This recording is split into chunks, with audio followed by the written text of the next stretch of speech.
have a collaborative stream. Maybe.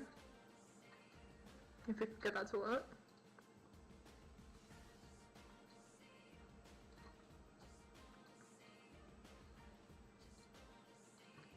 And I have what you get, like, but you don't have to do anything, just sort of like do art with us.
Good evening, everybody. Welcome to the studio. Why does that look upside down?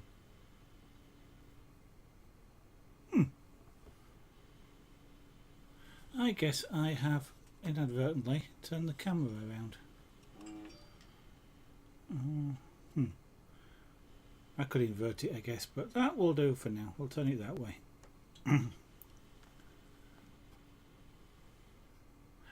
It's flipped left to right as well. What on earth is going on with this camera?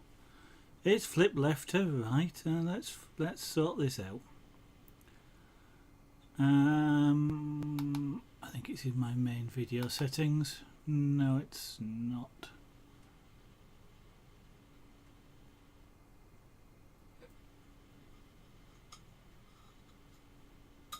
It's in here somewhere. Okay, maybe it's on the global. We'll sort this out. Where's I was only using this yesterday and I did not. That's why. Okay. That's why it's like this. Because I've been silly. I've got completely the wrong setup. Well, I'm not about to. Let's flip it that way. Let's get rid of that from there.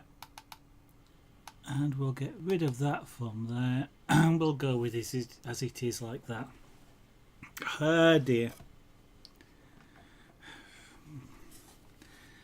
I just got the wrong OBS settings, but to change them would have required me to stop and start the stream. I'm not about to do that, just to flip the settings. So that explains why the camera looked completely wrong. So when I was doing chainmail, which I was doing this afternoon, the camera sits in a different position and needs to be flipped all sorts of directions because of that. But right, so what we are doing today? What are we doing today? We are going to change my glasses in a minute. Oh yes, I need to do some work on the colours, these blue colours around here a little bit of shading there, and work on this main thing here at the bottom. So before I heat that up, I'm going to change my glasses.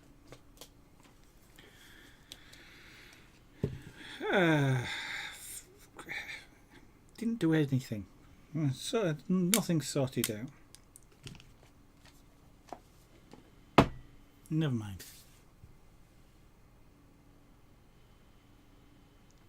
I gather she might be baby tears. No problem. I saw you over there. Right. It's kind of my favourite saying for this at this point. So heat 'em up. I quite like that film, but I'm not that bothered about it. Right. I think what I'm going to do is do this thing on the bottom first. Oh, that is a little scrape on the wood. I'm trying to get rid of cat hairs. The cat has been sleeping on this again, or against it, and as I mentioned before, hair, whether it's cat or otherwise, and heat don't mix very well. Well, they mix very well, they just don't smell very well when they've done it. And it's not pleasant, so I'm trying to get rid of them all. Okie dokie. Like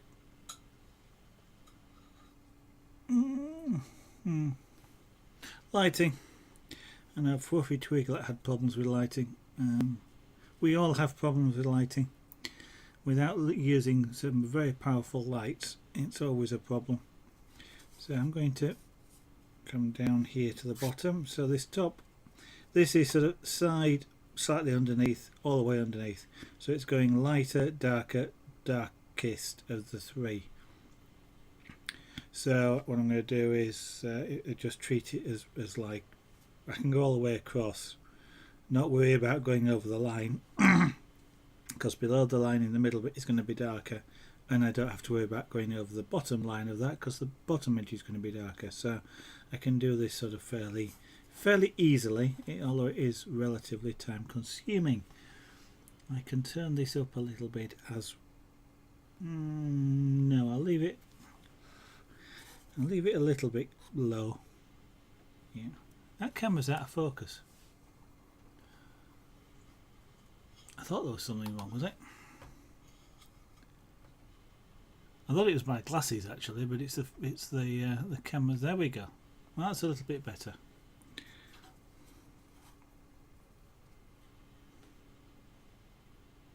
I must remember to clip that camera in the middle. Highly confusing otherwise. Right.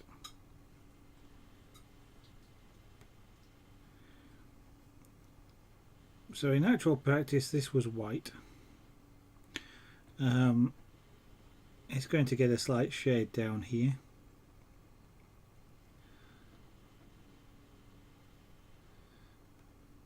To the colour actually doesn't matter. Again, it's this is all black and white stuff, so or monochrome.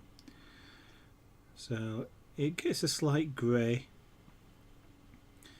That tends to make it look whiter than leaving the wood plain, which seems a little bit counterintuitive, but for some reason it works that way.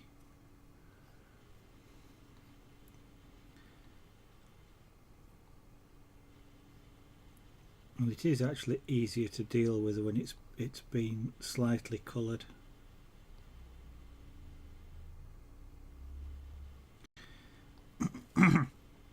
Part of it is that the in applying a little tiny bit of colour, I am actually smoothing down the wood fibres. The surface goes a little bit shiny and therefore reflects light slightly differently to wood that's not been run over with the heated tool. So when you put it alongside something where you have run over with the tool, it looks different. Even if it's meant to be white, it sort of looks slightly odd. So by going over this, smoothing down the wood fibres, when I come below it, it will look as though it's part of the same thing. It'll sort of reflect light in a similar way.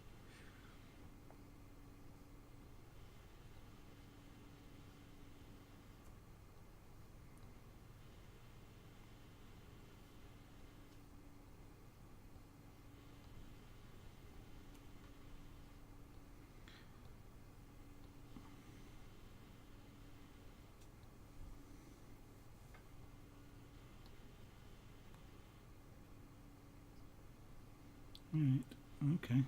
That's a very slight colouring. You may or may not notice it, but it is there. Yeah, you can just about see it on camera. So come over to this side and do this half of it.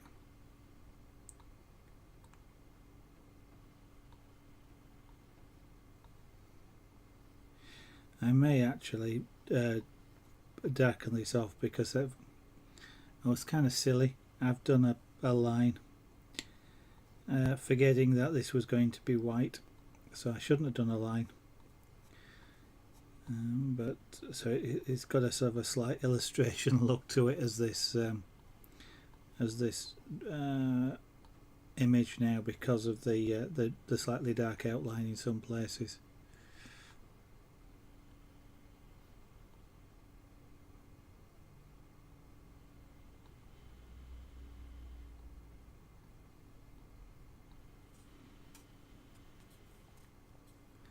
I'll have to remember that next time. I kind of just Muetoru, I hope that's right. Welcome to the studio. Thank you for following. When I did the original trace down on this, I kind of and then went over with the Pyro tool. Kind of forgot that some bits of it wanted to be lighter than the tool would produce, so that's kind of why I've got outlines which I really shouldn't have. Most places it kind of looks like panel lines on the train. On the beam you don't really, the top one here you don't really notice.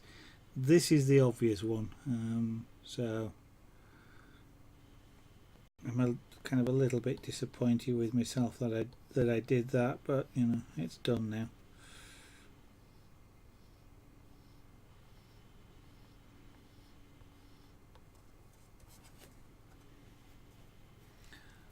I could do with moving that light a little bit closer to me. It's a little bit dark.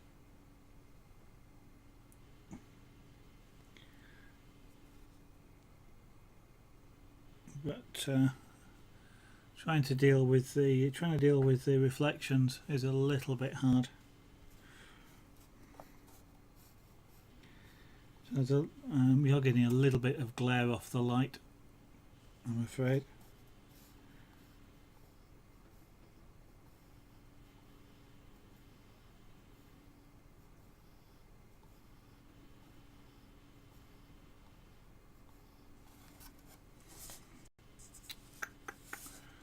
What I'm going to do is I'm going to turn this upside down.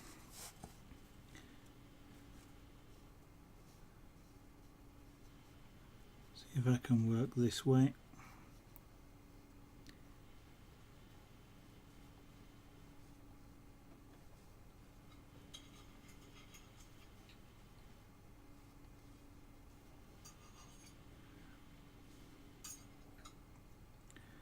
Now this little bit here is underneath.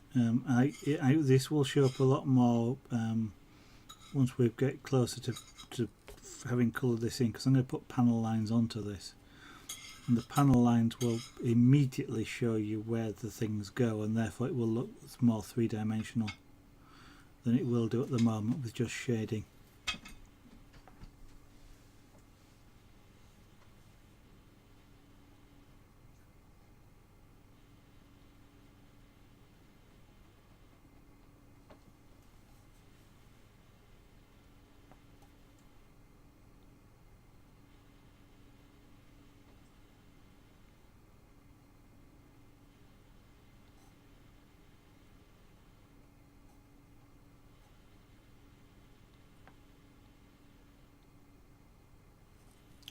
So this tool I'm using at sort of about half maximum heat.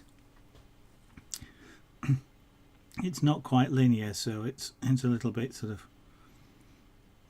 But the dial goes from 1 to 10, not 11, and it's at 6 at the moment. So it's probably about a third of the way to maximum heat.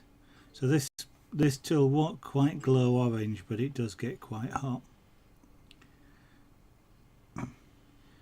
And by keeping it a little bit cooler as I'm doing here, I've got more time to work with the tool on the wood, so that I don't get brown spots,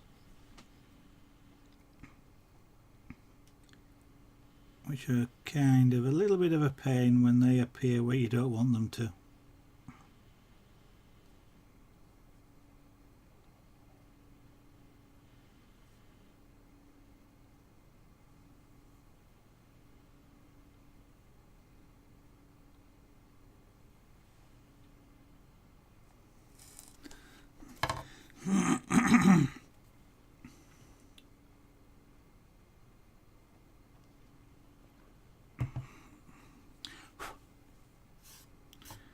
Let's get rid of that hair before I get contact with it.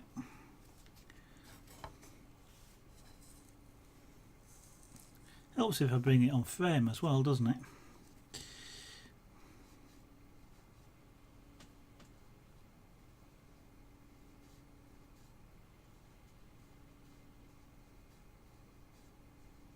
So I'm trying to stick to that bottom line. I don't want to go below there, because that's just sort of sky underneath.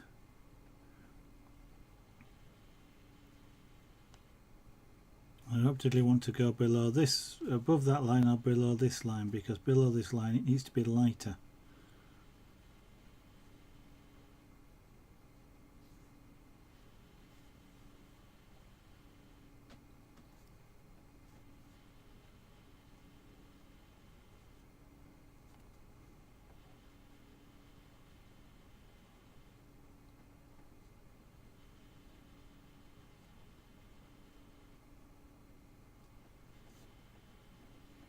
Now, although I've said this tool isn't particularly hot, that's a relative term. It is at probably well in excess of 200C, something like that. So, although I've never actually measured it, so it's not something I want to come into contact with. Yeah, so I can say it's a relatively cool tool, but now you see I'm getting dark marks. That's something I didn't want.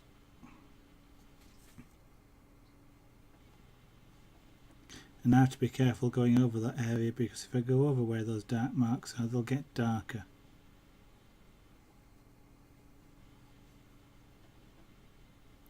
The difficulty is, for some reason, well, I guess there's sort of a slight variation in the surface texture of the wood, because I'm getting, when I go over it, I'm not quite hitting the line.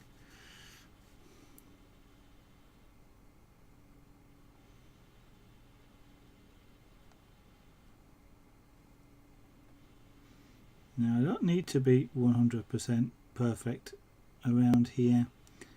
It's shadow, it's underneath, it's darker, it's out in the open air, so it will sort of, certain bits might get more dirty than others, and there might be marks on it and things like that. So it's getting, you know, dark spots isn't really a problem.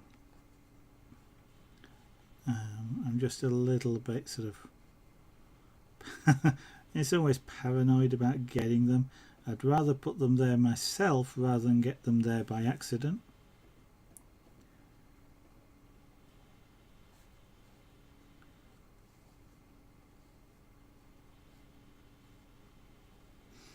I missed a cat here somewhere.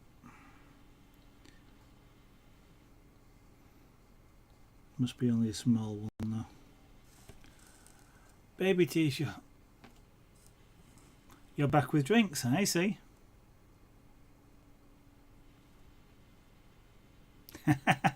No, just an odds. The nice thing about the chain work is that I can do something in one stream. You know, like do one bracelet in a stream. So to do something odd, like on a Saturday, I can do something like that and complete it. If I a while ago I used to do the first punchcraft just on a Saturday, and I do it odd times whenever I felt there was time available on a Saturday or a Sunday to do it. But now that's part of the main rotation. I'm kind of reluctant to start something on punchcraft. So the jewellery was just yeah, I can stop and start that without too much of a problem, and as I say, I can finish a piece if necessary on one stream. So it makes a good filler. In that particular case, I had those sterling silver rings that I wanted to try out, so I was able to do that on a stream. So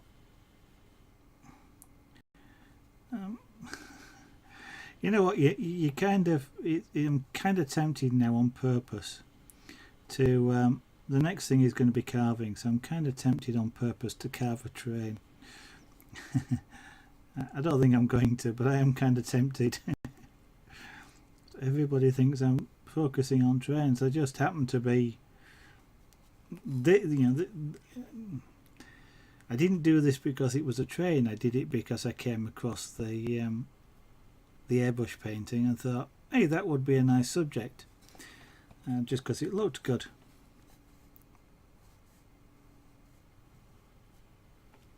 Fluffy Twiglet, good evening.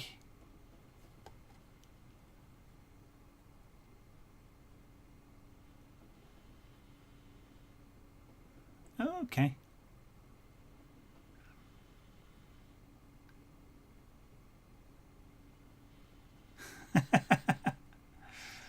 Aslan, yeah, Aslan. AD Fall Guy, good evening. Yeah, Fluffy Twiglet. I think you were, when you were streaming, you had the microphone too close to your mouth because you were really overdriving it, and I think you moved it away a little bit, but it probably needs to come a lot further away. I don't know if I can simulate it. Lost my lights in a way, but excuse me while I just move the light. You were sort of talking right up here, and it was a bit like that. Now, hopefully that gave you an indication, because it would have sounded terrible. Because I was clipping like mad and overdriving my microphone. It made it a little bit hard and harsh to listen to.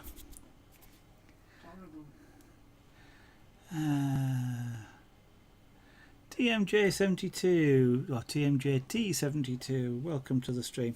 About 2/3, not quite nearly, yeah. Sorry, if those of you with headphones, I apologise for that. I should have warned you, but hopefully you'd have guessed.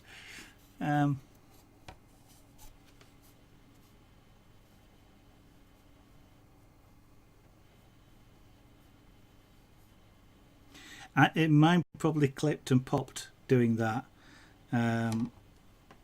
with me, which wasn't quite what it sounded like with you. But if you recorded it, try listening back to it.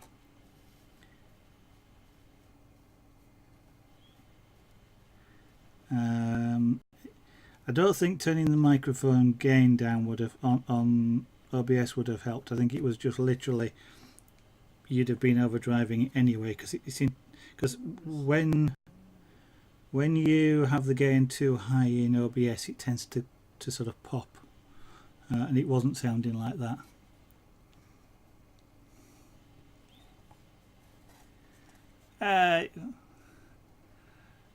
Oh, it's probably the thought of you doing all that drinking that did that, baby tears.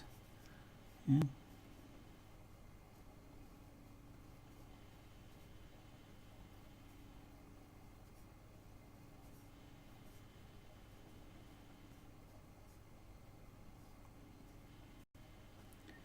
Most cats like me.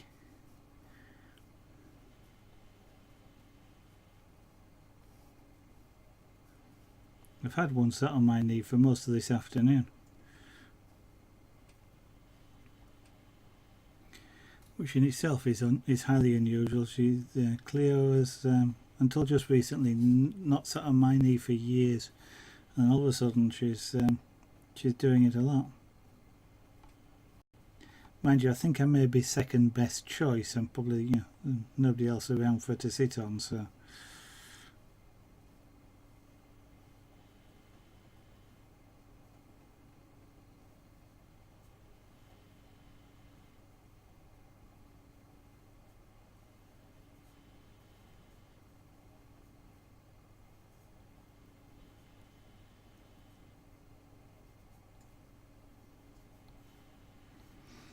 I'm not keeping a very consistent colour here.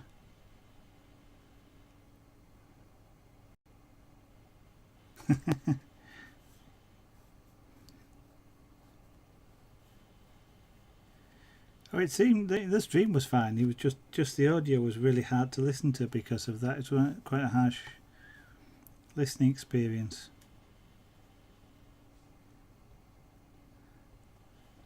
And I was the watercolor pen. It did look interesting. I'm not sure. I didn't think it was your new pens, but it did look an interesting pen.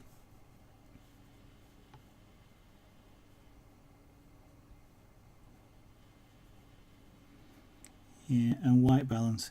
You might find, I don't know what camera you're using. Most cameras will have a way to set white balance, either automatically or manually.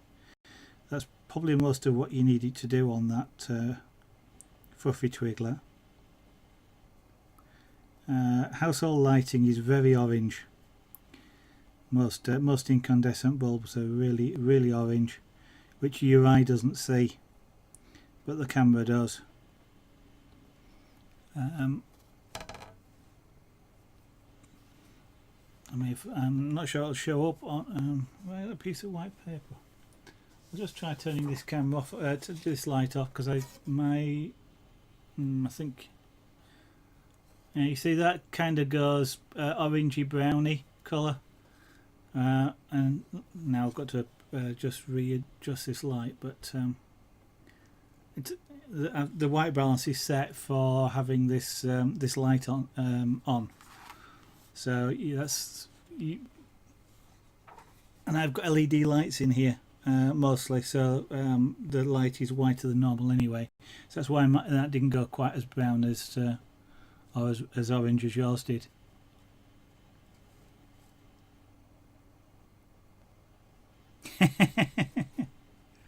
Double conversations at the same time. It's always an interesting thing to try and do. Hold two conversations at the same time.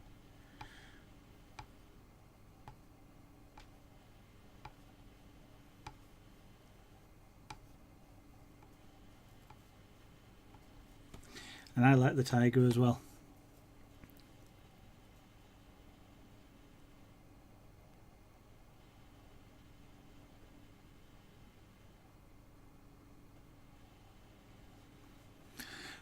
Yeah, it could be Fluffy Twiglet. Windows 10 does all sorts of things differently. I'm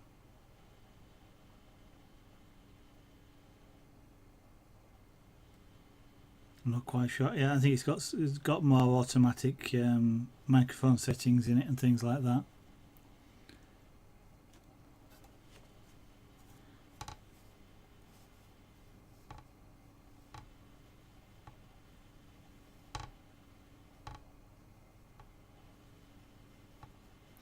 Or maybe it's just doing art got you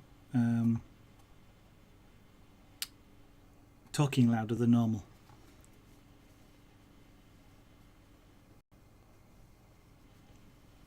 Because I've kind of found that here sometimes, especially when I sit forward, because then obviously I'm closer to the microphone, and I did have it set, and it was clipping mine, not the other day because of that. So I do have the microphone turned down a little bit, just so that when I do lean forward like this, I don't start creating popping and banging noises in your headsets.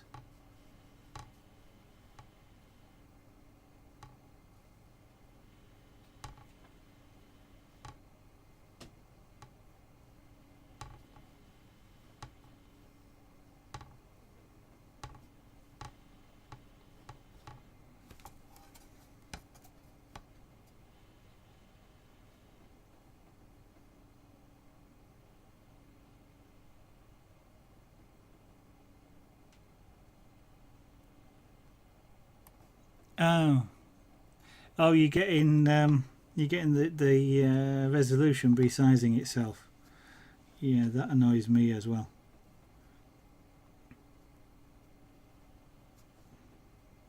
I don't get that problem except when a new display driver gets installed, and the first thing it does is uninstall the old one, so it drops back to a 640 by 480 screen and rearranges all the desktop.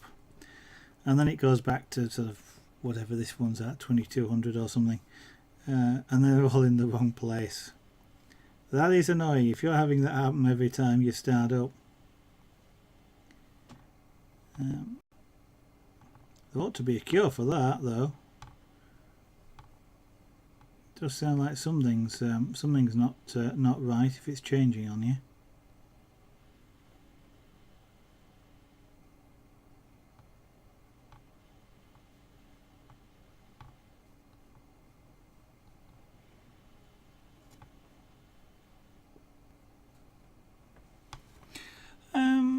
Shouldn't be looking at it now. Now that it's turned down, AD. But if you think it is, I'll try having a listen back to one of the recordings.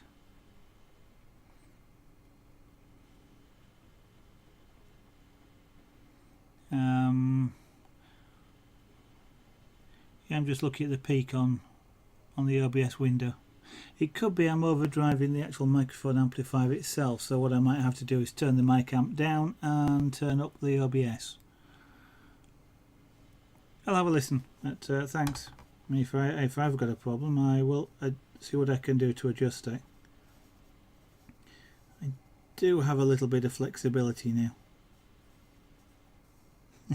Well, since we're all discussing microphones and things like that, I still hear on when you're broadcasting, AD, I still hear this. It's, as you say, it's probably your fans, but it sounds a bit like water running, as though you're almost underwater. It's a weird thing. Yeah, maybe it's just I'm hitting a peak then. Could be the microphone preamp. That is turned up a fair bit. This'll go a bit quiet, I guess. If I turn that down, then I shouldn't over peak that.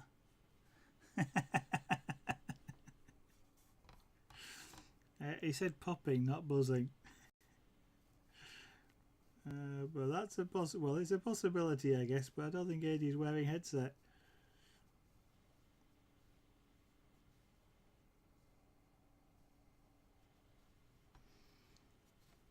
Now that I've turned that down, I don't know if I need to turn OBS up. So you guys tell me if it's okay, I don't really want you needing to turn your volume up to maximum or anything like that. But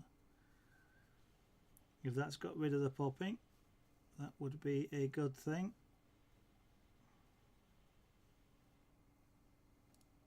Of course, now I've got to keep on talking so that AD especially can check. And that's always a problem when it's like when somebody says say something. Well, yeah, what do I say? Talk about something. That's why you get people doing microphone checks going 1, 2, 3, 4, 5 because they can't think of anything to say.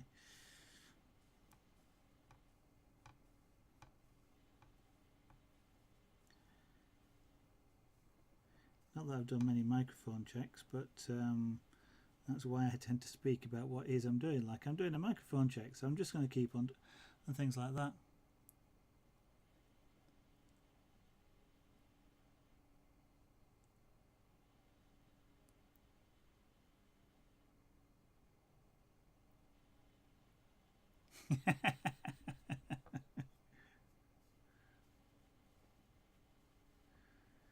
I've got caught like that sometimes as well, lady. When you're not expecting it because you're just running preview and it goes. Occasionally I've forgotten to because it's got hidden behind a window. I've forgotten to shut LBS down when it's on preview, and or even at the end of a stream when it's live, and when somebody follows it doesn't have to make you jump.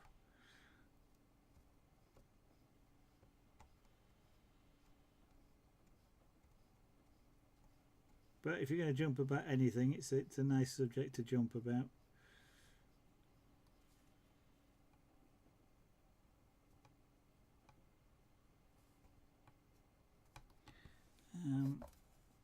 Okay. That probably wants to be a bit darker, but let me flip this over. Working right at the bottom of the board is a little bit awkward.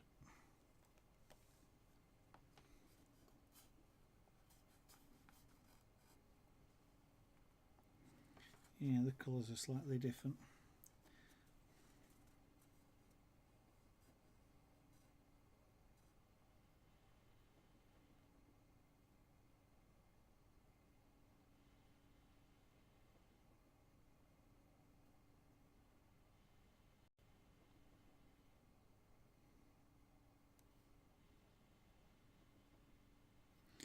Mind you, it doesn't have to be the same colour, so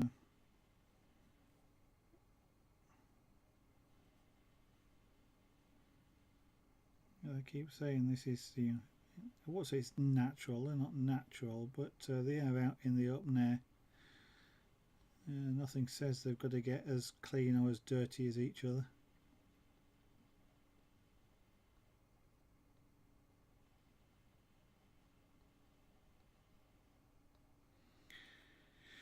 So we'll get some. Am I going to be able to get a colour somewhere darker than that and lighter than that? I don't know. We're going to find out.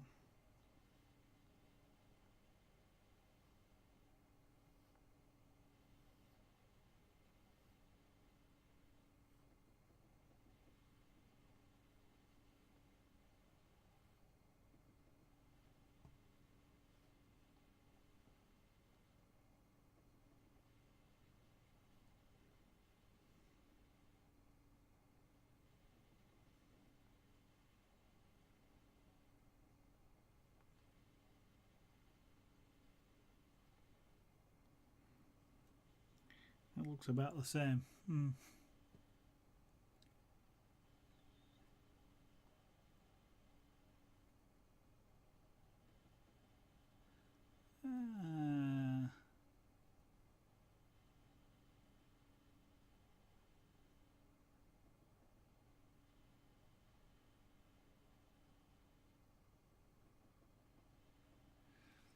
Yeah, I forgot what the colour temperature you need. Something like 5700K.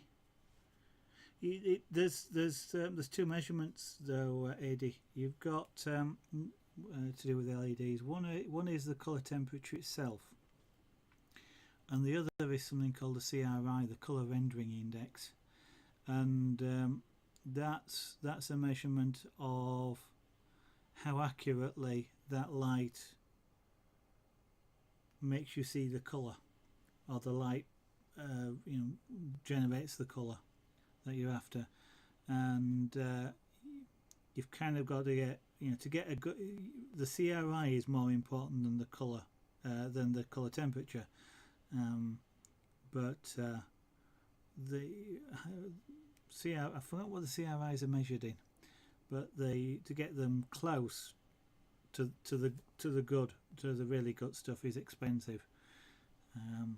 It's basically a broad spectrum light, it needs to be. So even though you'll have a high colour temperature, the spectrum of light within there is quite wide. That gives you the better colour rendering index. And as you say, the cheaper ones don't always do it. Yeah, spotlights.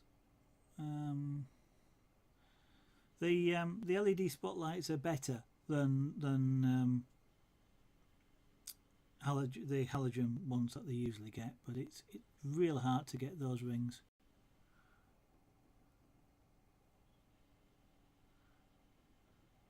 Yeah, what it sounds like you may have got is warm white LEDs, because they most people don't like cool white in houses. They've got used to, or they like the incandescent light colour, and so that's why the LEDs have the yellow tint on them to make them more orange, so that they match more what a halogen bulb or an incandescent bulb would be. It's quite hard actually. Well, you can buy replacement bulbs which are cool white or mid white, and which have obviously got a lot more blue in them. Not quite sure which are the better ones, to be honest.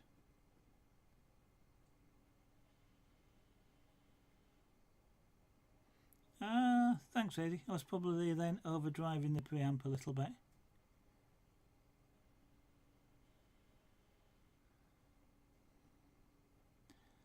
Sounds like Lost must be doing well then, Baby Tears, if you're wondering why.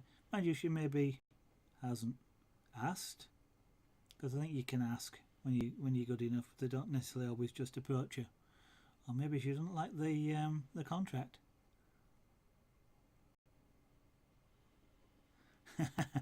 No. If you're looking for spotlights for stuff like to do it, I'm going to say properly, but you kind of need photographic lights.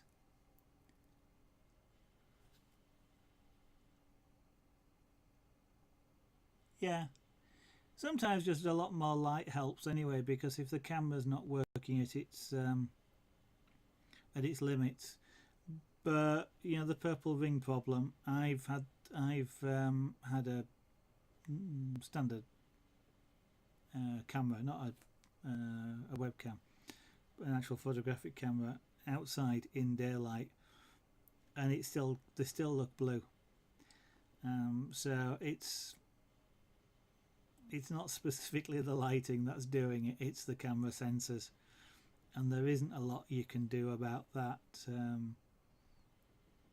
I guess you can start to try and experiment with gels over the lens, or if the software is sophisticated enough to apply a sort of a color cast, but or vary the colour signals a little bit, but I think it's kind of stuck with it without a very expensive sensor.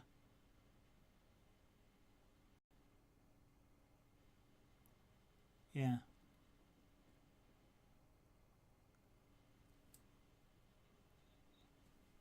Yeah, I mean that's partly partly because it's falling apart, and partly to sort of try and get a bit more better light is why I've got this. I've got an LED strip here as well,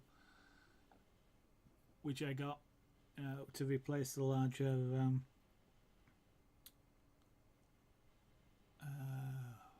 fluorescent tube one, but the base of the fluorescent tube arm thing is breaking apart. It's been glued and repaired a few times, but it's just about giving up. In fact, I ought to take it away because it's taking up space on the desk.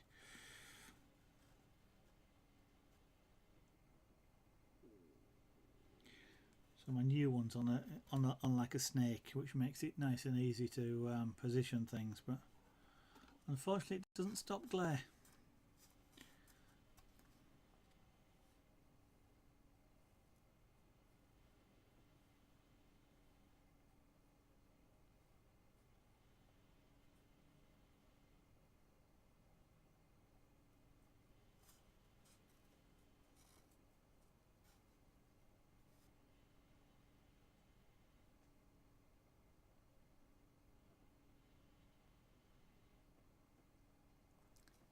Yeah, that's kind of what this one is.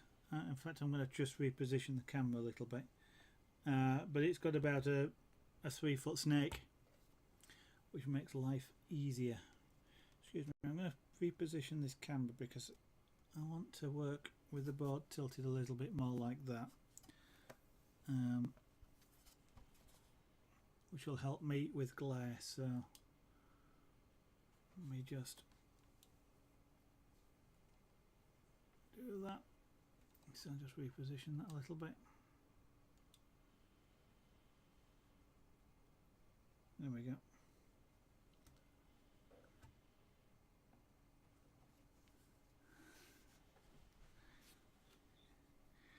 I'm going to have to do something that's not a train next, aren't I?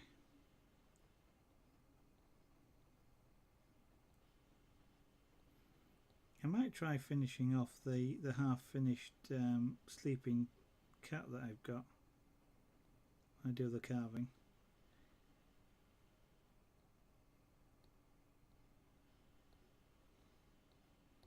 Now that's the same colour. I'm going to have to darken that down.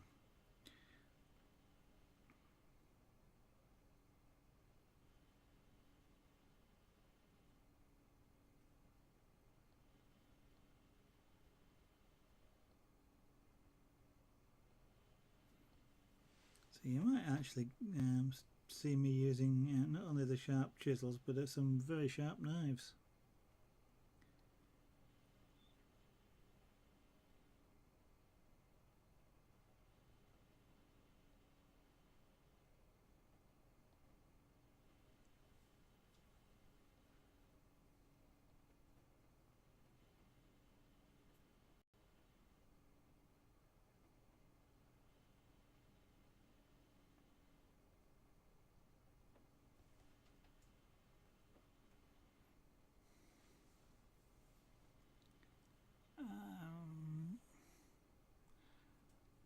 Well, provided he's not too early, Fluffy Twiglet, quite possibly.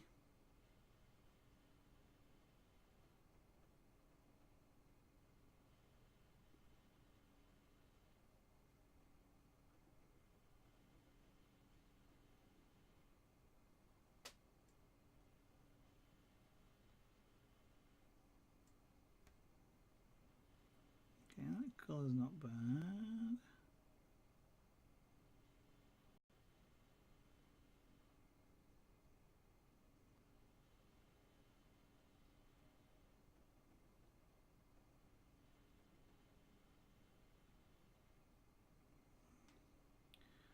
Let's just lose that line a little bit.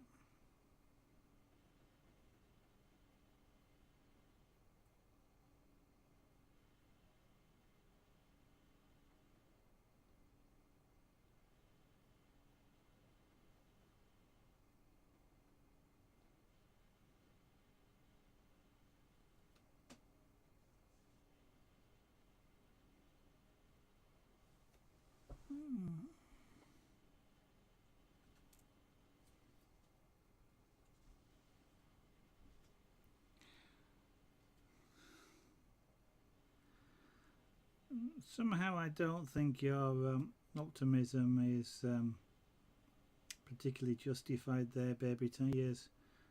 But so who is it you know?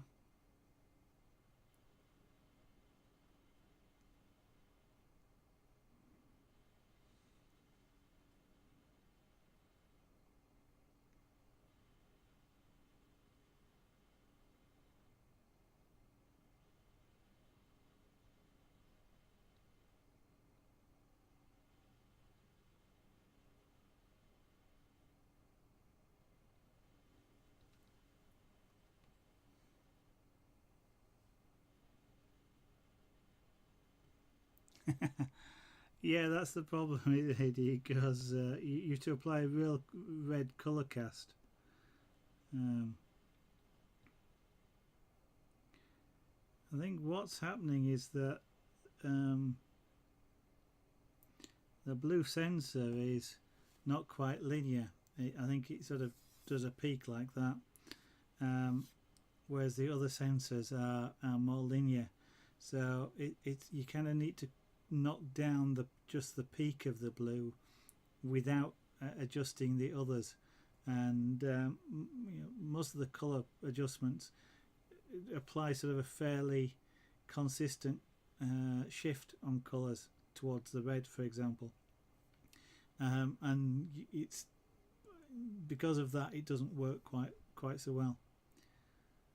It almost needs like I describe it as a notch filter, but just something to very closely just adjust that blue.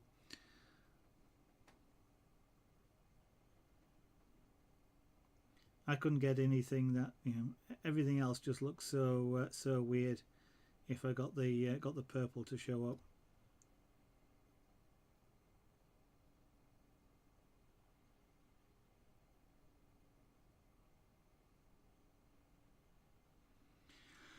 What would it be?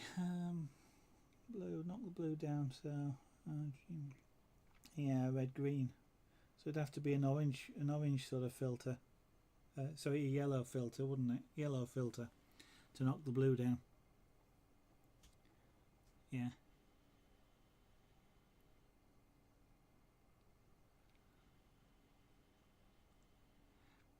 Probably a drunkard then, baby tears.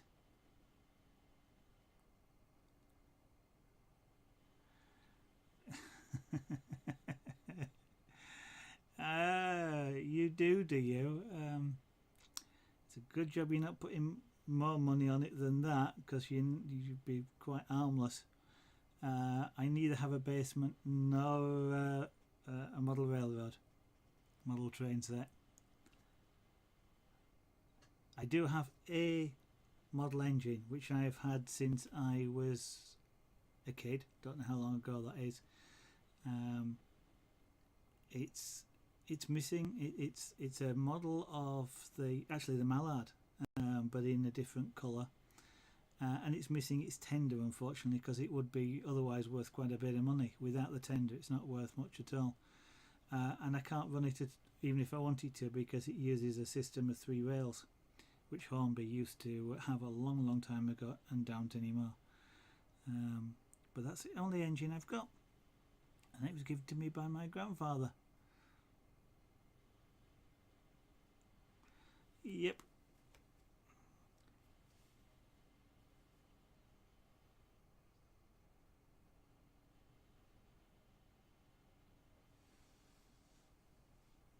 Actually, I did get some track as well. When my grandfather gave me the train and the track. Funny thing is, I've no idea where the track went. It's a weird thing, all these sort of childhood toys and things that just vanish into the ether. Nobody knows where they went or how they got there. So, Graph, thank you very much for following. Right, now that I've got that colour next to it, I can make this one dark enough to be distinguishable.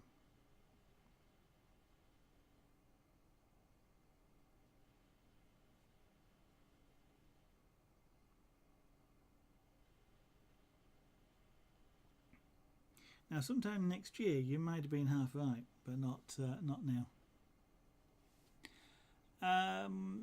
After the carving would be the scraper board. Yeah, you're not used to that. I've got the volume turned down a little bit here, so it's not as loud for me. I might tweak it, but it doesn't seem too bad on the stream. Yeah, so carving, then scraper board, then another punch craft, and then some of the chain work, and then back to the pyrography.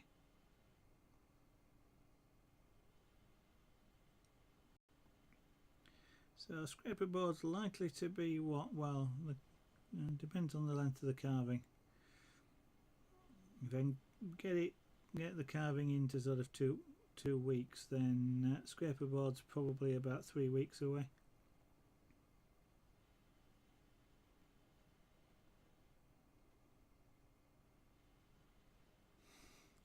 Maybe I should do a training scraper board as well.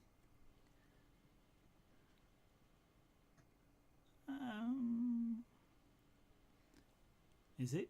I think that I thought that was around since I started, just about since I started streaming Baby Tears. The follower alert. Oh, don't think it's new. In fact, I'm fairly sure it isn't.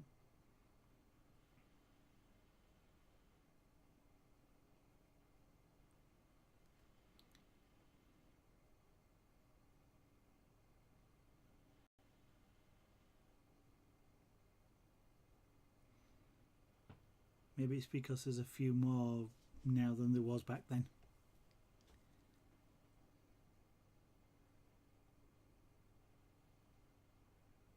Right, that looks like it's going to be dark enough to be acceptable. So we'll take the rest of this to that same sort of shade. Get my pen down low enough. Too low.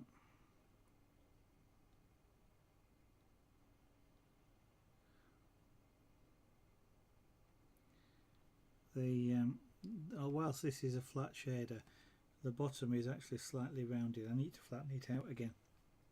So it depending on just how much of an angle I hold this at, it tends to mark in a slightly different place. I should be able to lay it just flat on the board and have a fairly wide coverage, but with it being slightly rounded, it doesn't quite do that.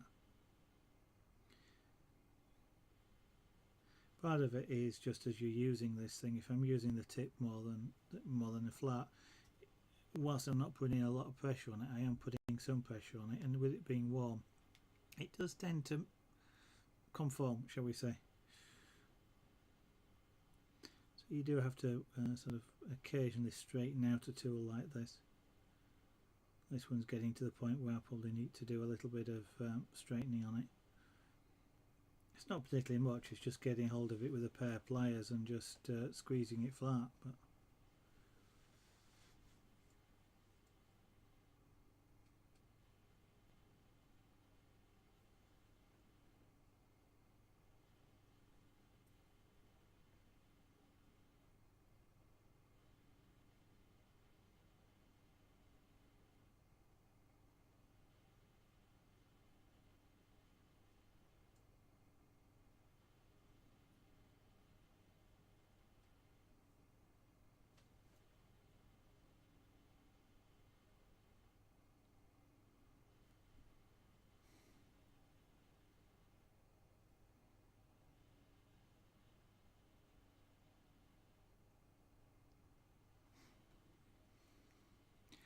oh, don't tempt me, Baby Tears, don't tempt me. So what train should I do next? I could do a steam train. I could do an old train like Stephenson's Rocket, or I could do an underground train, bullet train. There's a lot of trains out there to choose from.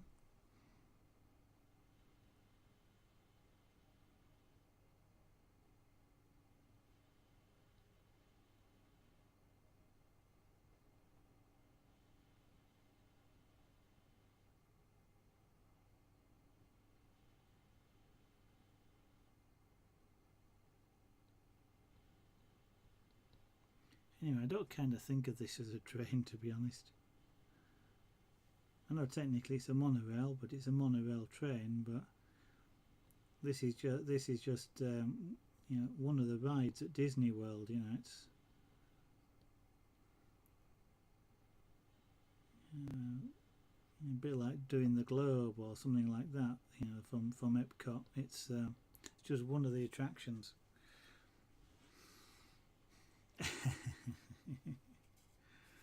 You see, well, you shouldn't make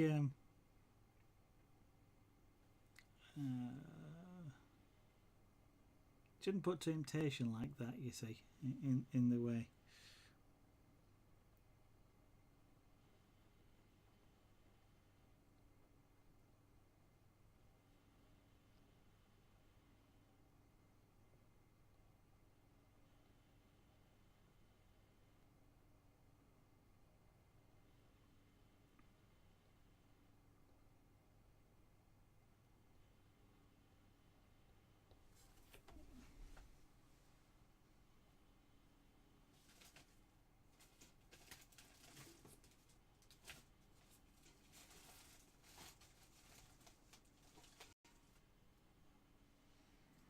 What I might do for the carving is take this, which is something I started because I've never done a 3D. When I started this, I'd never done a 3D carve before. So this is kind of roughed out as a cat that's just sort of asleep on its, sat with its paws just tucked under rather than curling up. So what I might do is just see if I can do anything with that and work from that and see what happens. Well, I can watch him any night when he's streaming, but see what happens with. It's really hard to avoid his name. See what the outcome might be if I try to complete that whilst I'm carving. That might be an interesting one to try. And I have just managed to say that before I read your comment, Baby Tears.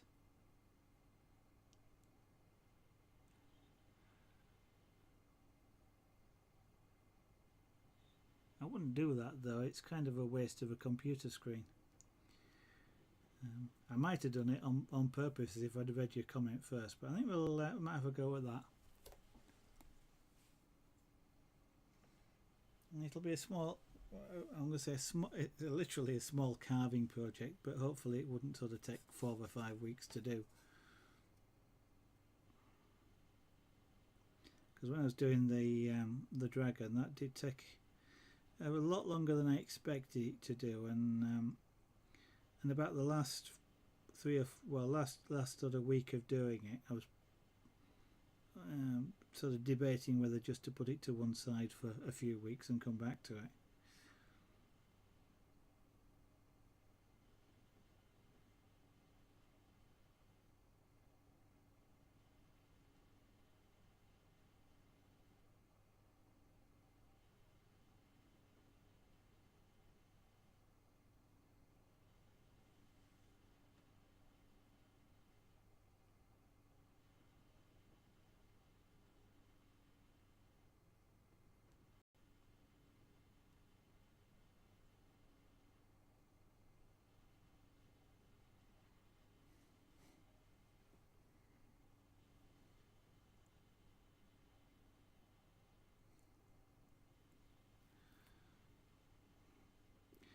It's all about the speed, AD. They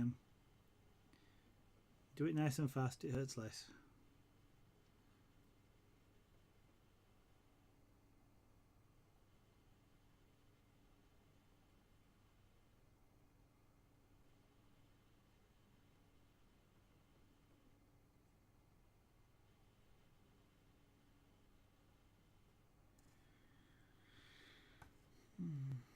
Gotta be careful. I'm doing.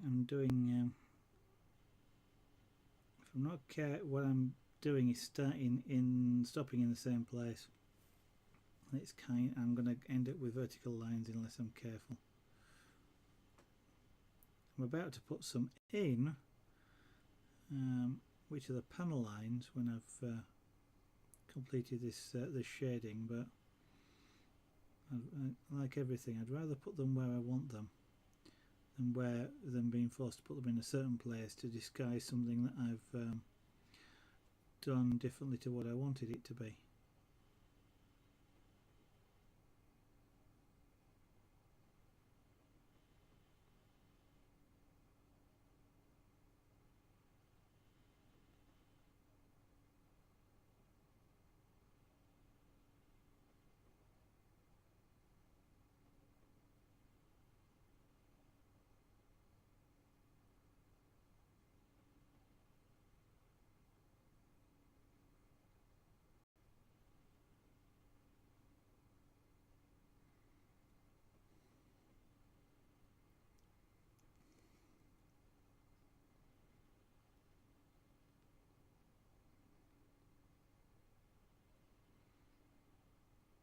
What's cruel about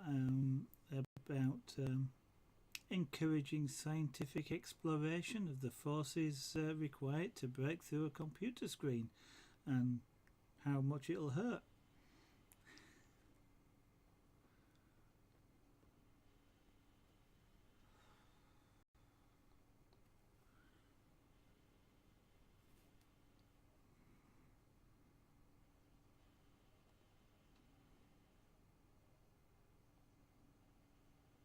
Of course, baby teas, you'd have to stream it. Actually, it's against Twitch terms and conditions, so you can't.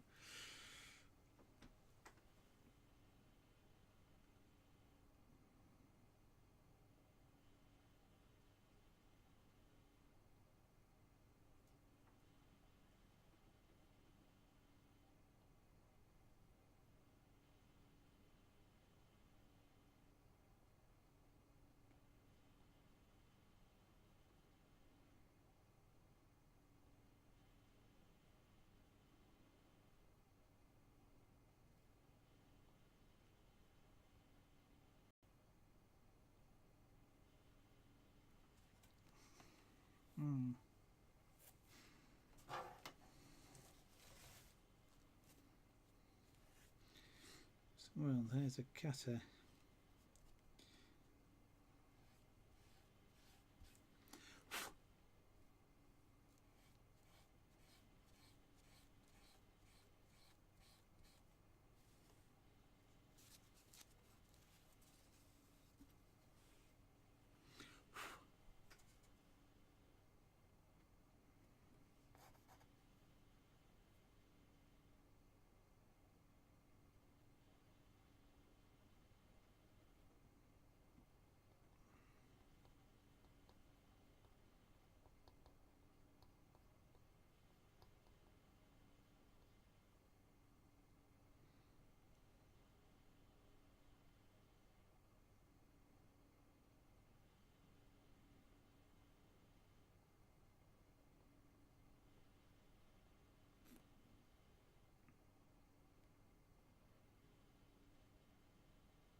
Yes, well, you might, but as I say, that's considered against Twitch terms and conditions, so they wouldn't be doing it for long. Mind you, they've only got one screen, they still wouldn't be doing it for long anyway.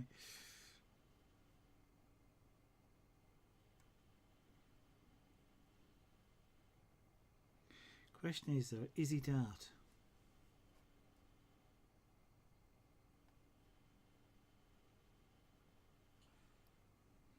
I don't always understand some of this performance art like that.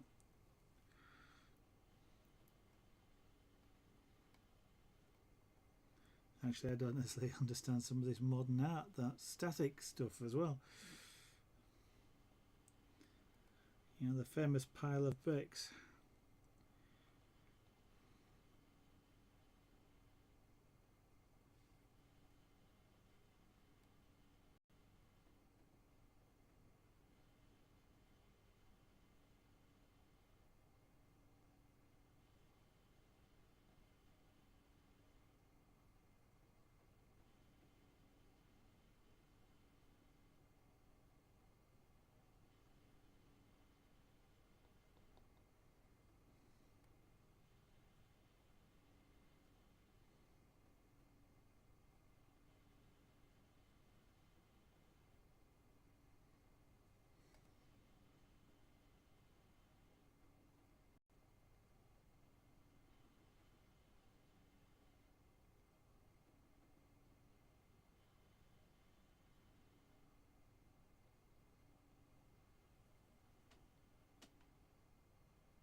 Okay, I'm not too far off doing this particular colouring.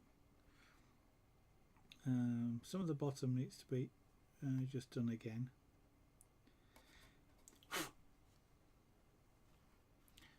Wrong cloth to pick up.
Just a small bit, and I need to make sure I go off the end with this. I can't come on. If I'm trying to come from the off to the on side, you end up with a dark mark on the end. So when I get near here, I've either got to do it the other way, or I've got to turn the board over.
Okay, I'll turn the board over because it's easier. Being right-handed, it's easier for me to go left to right.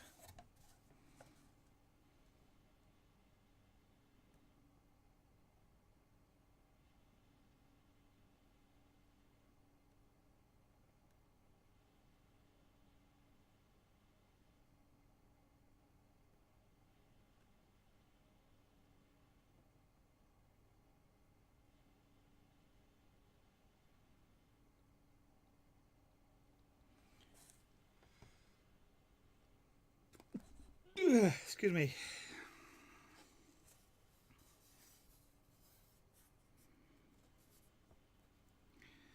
Right, darken this little bit off at the bottom as I mentioned, just to make it a little bit, stand out a little bit more from that middle section. Mainly just around here. That's actually no, maybe all the way across.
Mac 10 all day, good evening, welcome to the studio.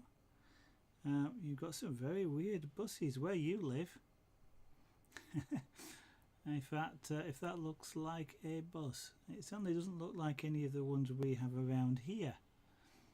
It might be interesting if they were, but unfortunately there aren't. That's a monorail. It's one that was around about 15 years ago in Walt Disney World in Florida. Around Epcot and actually around the whole of the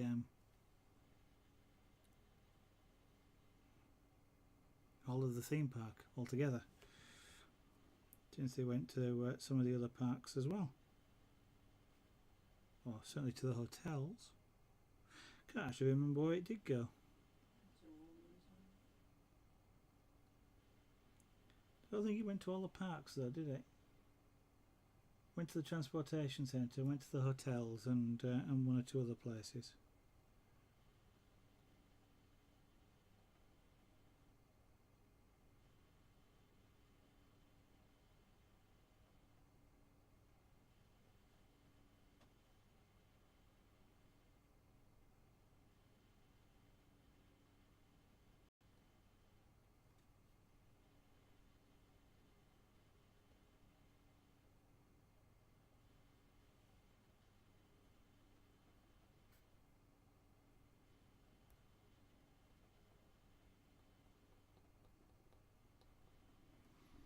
Well, maybe you're from the future, Mac 10 all day, and this is what they look like there.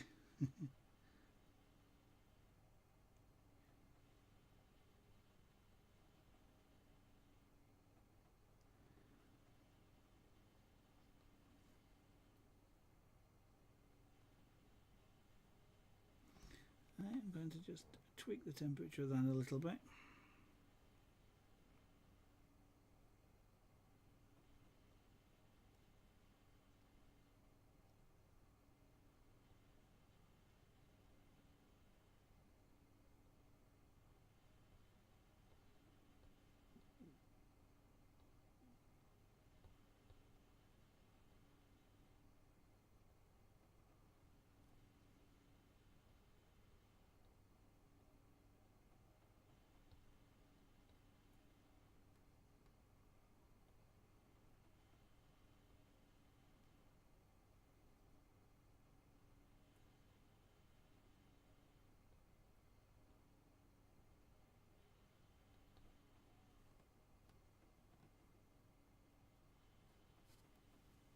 Yep.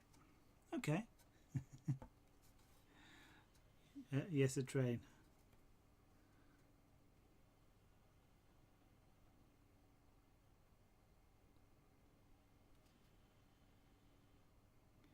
Trains run on tracks, buses run on the road.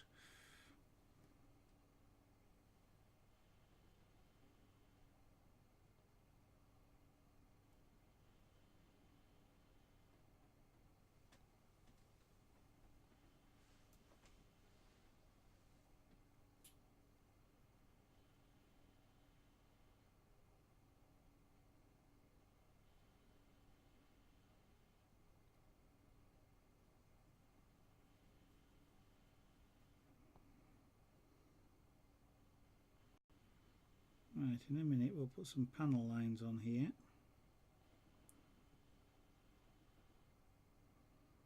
And then this shape will stand out a lot more.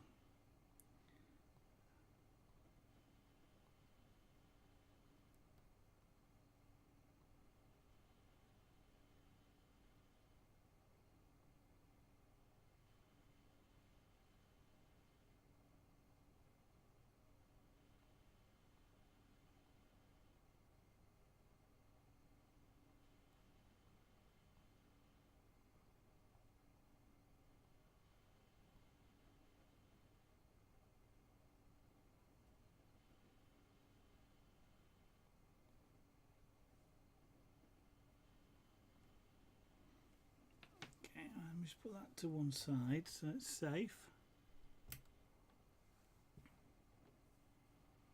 Okay, well, have a good night, Fluffy Twiggler. We'll look out for you tomorrow. Where's my pencil gone? Oh, there it is.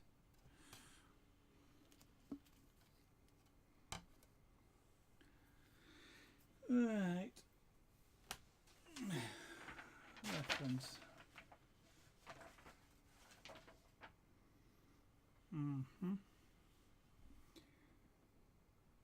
So we've got about half the train, so it'll be 1, 2, 3, 4. Okay. So if I do this in pencil, I can still erase it. So I've got one there. Let's do one about there. So that's going to be one about there, which means there'll be one about there. Now then, this is going to be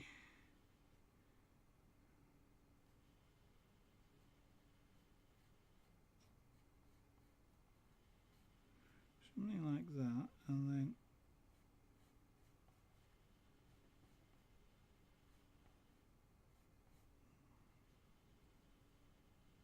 a bit more, let's rub that out, not quite at a strong enough angle.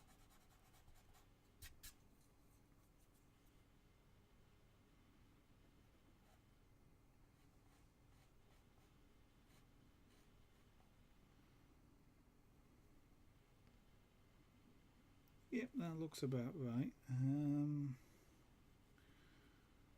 Now, if I got a pair set squares, I could do this, do all these parallel to each other, but I don't. So it's going to be about that sort of angle.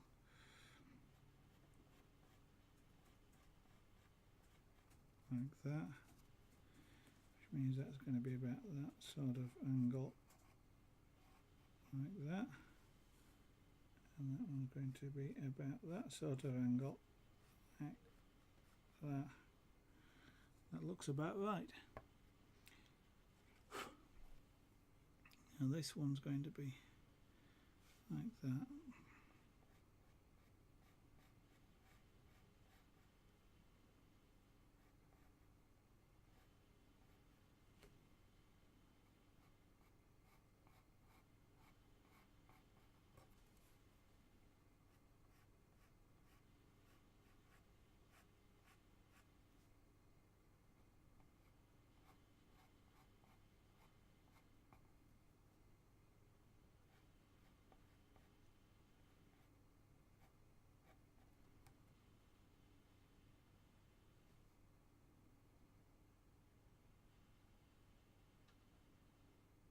That's not steep enough.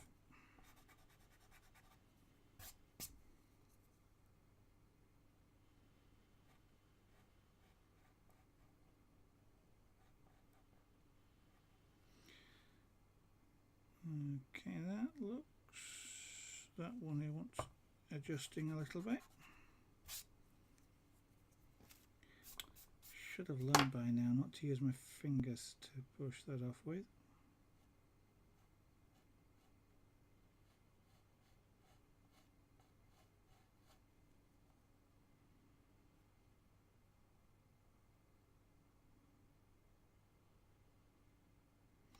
Okay, that looks not too bad. So turn that right down, switch to using this other tool.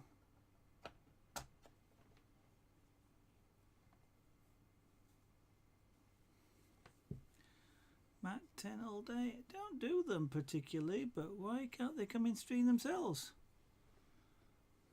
And I suppose in a way you've done it yourself.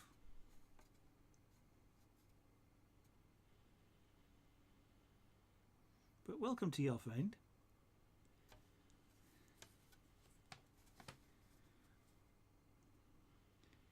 Right, so the vertical ones are the easiest.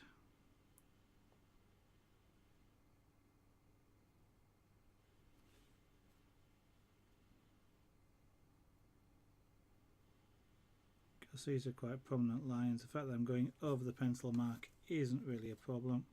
It isn't a problem. I will sort of be cooking the pencil line in, but they're quite dark lines anyway.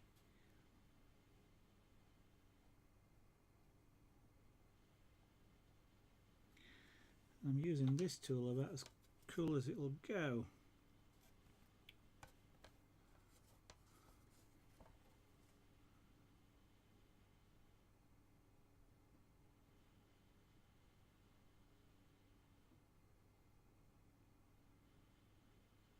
Now, ideally I want these lines to be straight.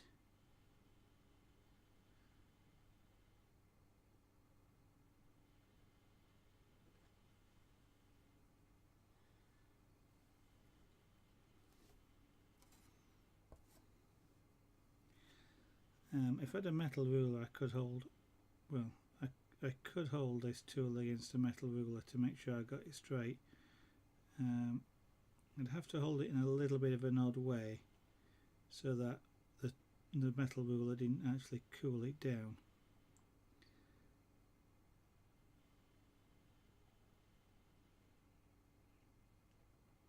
Because obviously I couldn't use something like a plastic ruler because I'd melt it.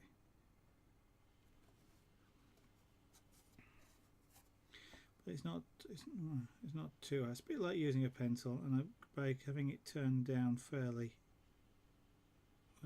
quite a lot actually,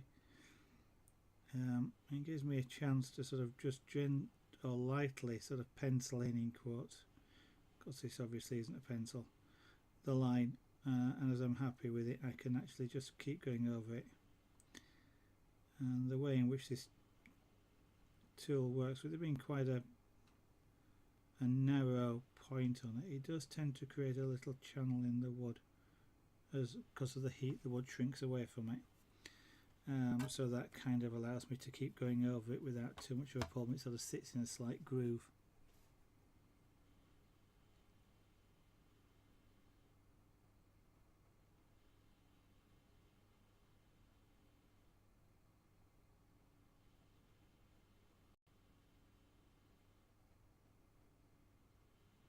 Till I'm concentrating, I'm starting to stick my tongue out. So I'm now making a conscious effort not to put my tongue out.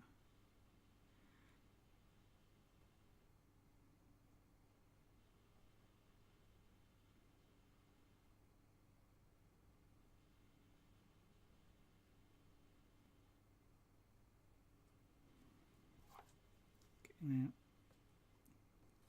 as I put these sort of fan lines in, the shape should become quite obvious.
one's a little bit off, but it's too late to do anything about it.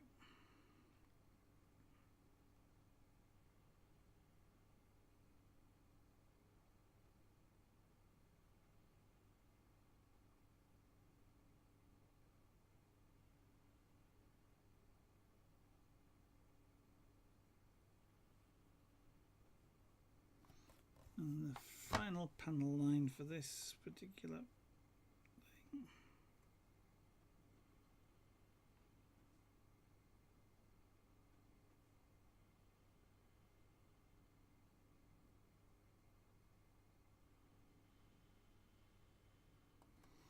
thing is there.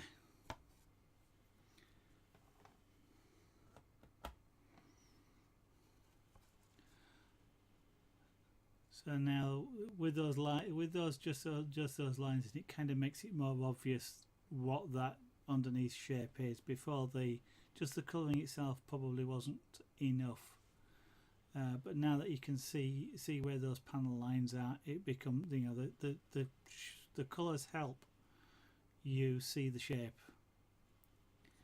and it sort of, you know, looks like that sort of slanted sides, sort of a bit of a triangular type of shape.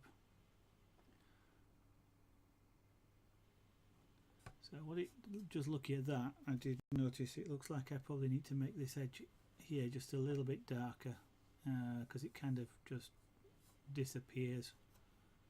So I shall just flip that over and we'll do that. Change tools, turn the heat back up. I'm using that pencil tool like that. I'm using it on heat 1 on this particular machine. That's about as cool as it gets, and if I'm not fairly quick with it, it's still too hot.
As he is. Yeah, once you get it, once it sort of you know, shows itself to you, the perspective then just sort of jumps out at you. So I was just darkening this edge off here. Welcome to the studio this evening.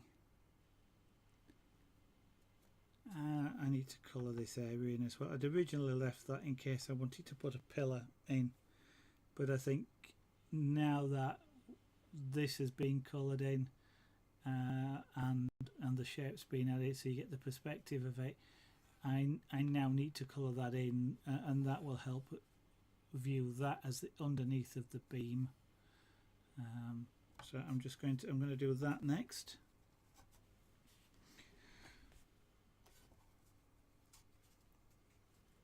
Then potentially the next thing to do will be to do some foliage on the bottom here.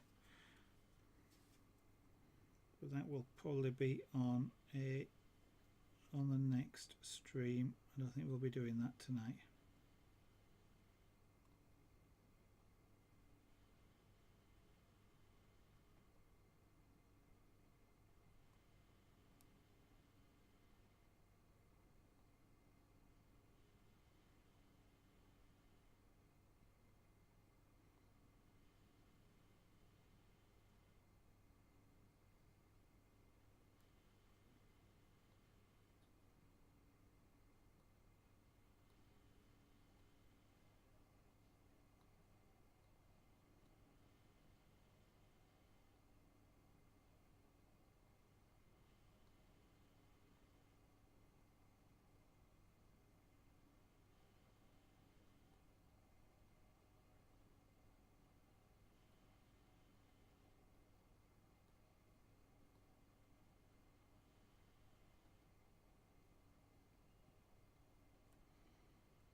So I'm just looking to try and achieve exactly the same colour here as I've got on the left hand side, and thereby lose the sort of vertical edge.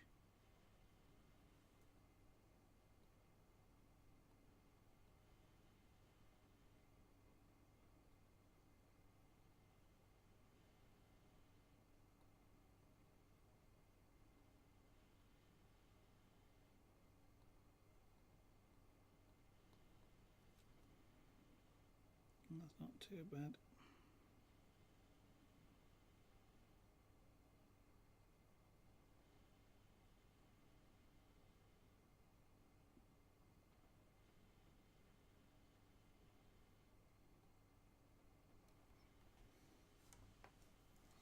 Do you know how hot?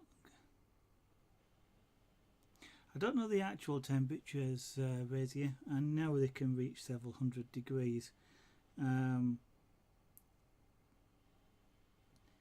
Even well, the tools are different anyway. Yeah, partly because of the amount of metal that's involved. There's a lot more metal in this than there is in this one, for example. So this one will get a lot hotter than that, just purely because of that. And similarly, this will be cooler at the lowest edge. They would burn me even at their coldest temperatures. I wouldn't want to touch them at the coldest temperatures. They are still hot enough to char carbonized paper. This one would be at its coolest temperature. This one at its highest temperature will actually glow orange.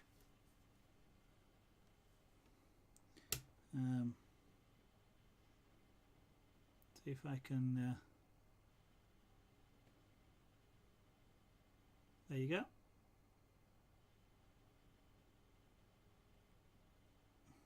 So that's, I mean, I don't know what temperature an orange glow is, but it's quite hot. I'm just going to turn that off. I don't actually want to damage the tip, which if I do use a prolonged heat, I might do. Okay, baby teas, have a good evening, have a good night out, and maybe see you tomorrow. I mean, I've forgotten what the I mean, paper burns at, what is it, 400 odd degrees Fahrenheit. This isn't hot. That tool that I just heated up would be hot enough to ignite paper. So obviously it must exceed 400 Fahrenheit. I don't know what that is in Celsius. This one won't get that hot, and this one will carbonize, but it won't actually set any paper that I've tried it alight with. It just literally carbonizes it and drops through. It sort of, you might call it chars it, but it doesn't actually get hot enough to actually cause spontaneous combustion. So that's probably the top end. But I don't use the tools that hot. That one that was glowing, that was on a setting of 9. It goes to 10. I normally use it around about a setting of 1 or 2, and it will produce marks that are this dark, of this black sort of here at that temperature, or at that setting. This one needs to be up around about 6 to have that sort of effect, and that's kind of where I'm using it here now. You don't really need high heat though. It's the control. You get less control with the heat. The more heat you have, the faster you have to be and the more accurate, which isn't my style, shall we say. Some people can work that way. It's not mine.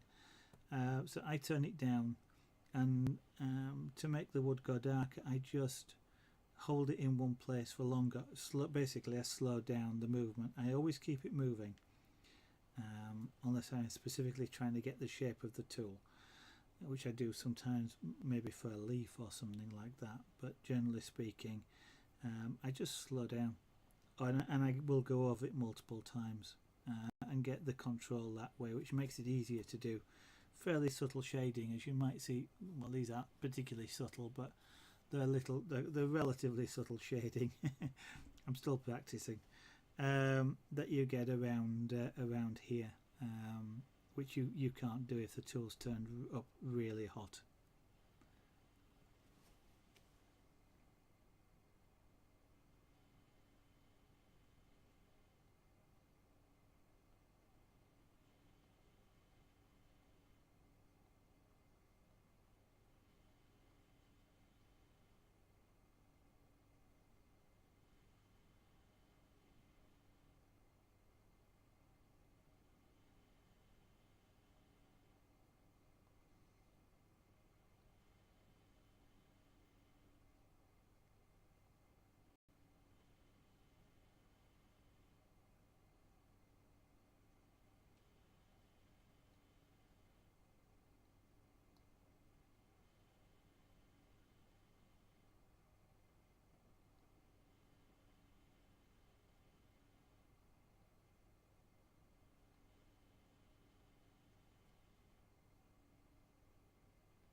Right, now I'm going to do is just the colour here is different to the colour either side. In fact, I've got to, because in joining these two together, I've darkened them a little bit, so I've got to spread them out a bit across here as well. But the colour just here in the middle is substantially different. These are a rich brown sort of colour. This is kind of a dull grey. It's not yet dark enough. As it gets a little bit darker, it takes on this golden brown colour.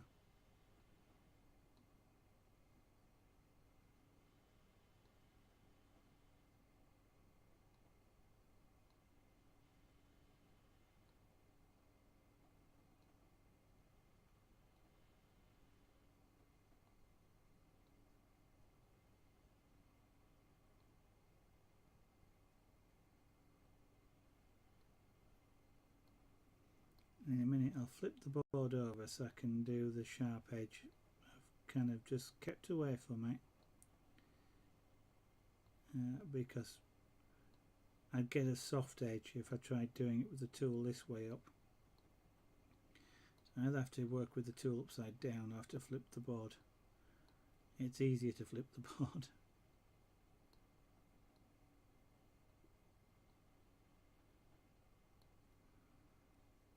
So I'll just extend this colour out a little bit.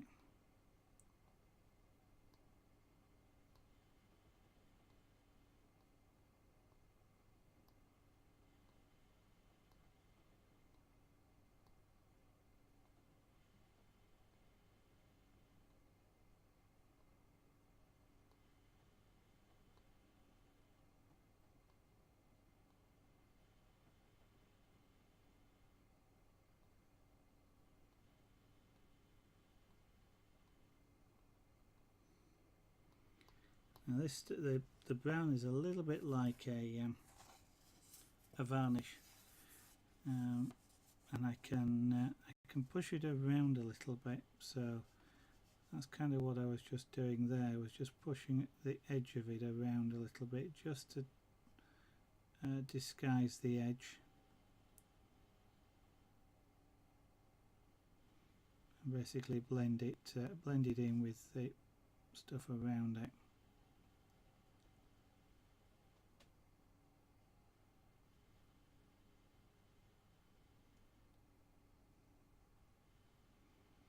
Now I do have to be careful if I try doing that, because each back and forth stroke, the pen stops at the ends. Now that can create a dark mark just at the end.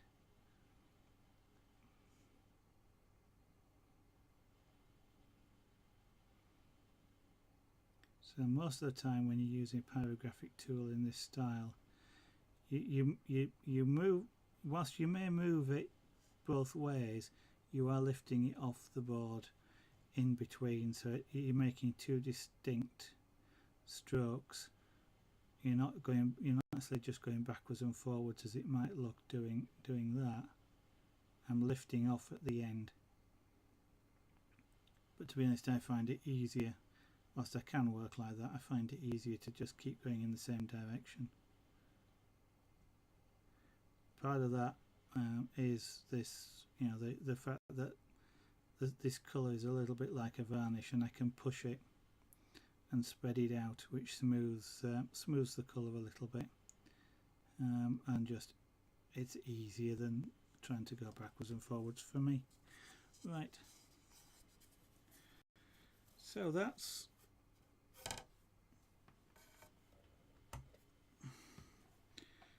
we've coloured the pan, and I might tweak a little bit. It's a bit light just around there, for example. Some of that's it's a bit light around there. That's just the wood itself, because above this line and below the dark, no pyrography has been applied at all. So that's just a light area of wood. I thought at first it was glare off the lights. It is a little bit, but it's just the way the wood is. So we've coloured that in, coloured the bottom area in, so it might need a little bit of tweaking in odd directions. I'll study it a little bit more off camera when I can sort of step back. But putting the panel lines in really makes that stand out as to its shape. And once you understand that shape, the beam then and the dark bit underneath is a lot more obvious as to what it is. And it then starts to sort of snowball, because you can then see the train as more three-dimensional because of that. You can see it standing away from the beam. So that's been quite a useful addition. So whilst the train itself, or the monorail, wants a little bit more work in shading, I still have to shade some of this at least. It's not quite got the right look of curvature that I'm after, and I think perhaps a little bit more shading in these two stripes around here, and certainly just on the front of this wing. There is some there, it wants a bit more, just to sort of show the fact that it curves to a point. It doesn't quite show that enough yet. But we've reached the end of the stream this evening. Got quite, relatively speaking, that's quite a lot done. As you can see, pyrography isn't well, some styles of pyrography are really quick when you're using a hot iron and you're working just with literally black and white, much like you'd scribble with a pencil perhaps. In this sort of style, when you're working in multiple shades, it does take quite a while to develop those shades. So what I'm going to say is, if there's anybody watching that isn't following, I would of course appreciate it if you did so, but you don't have to. It does of course give you the advantage that Twitch will notify you when I go live, but if you'd rather just have the notification without the follow, that's okay. You're quite welcome to follow me on Twitter. It's at Zaragan Art. The details will also be on the end plate in a moment. They're also below the stream window. Essentially the only tweets that go out are related to the stream, like going live, or occasionally something to do with art associated with the stream. If, on the other hand, you'd just like to catch me tomorrow, which is when my next stream is, tomorrow night, it's at 8 PM UK time, 1900 hours GMT, or 2 hours ago, roughly. So thank you all, and Birdie Lover, thank you very much for that. Hope we'll see you tomorrow, but unfortunately it's the end of the stream tonight, but welcome anyway to the studio. Thank you all, hope to see you again, have a good evening, and bye bye.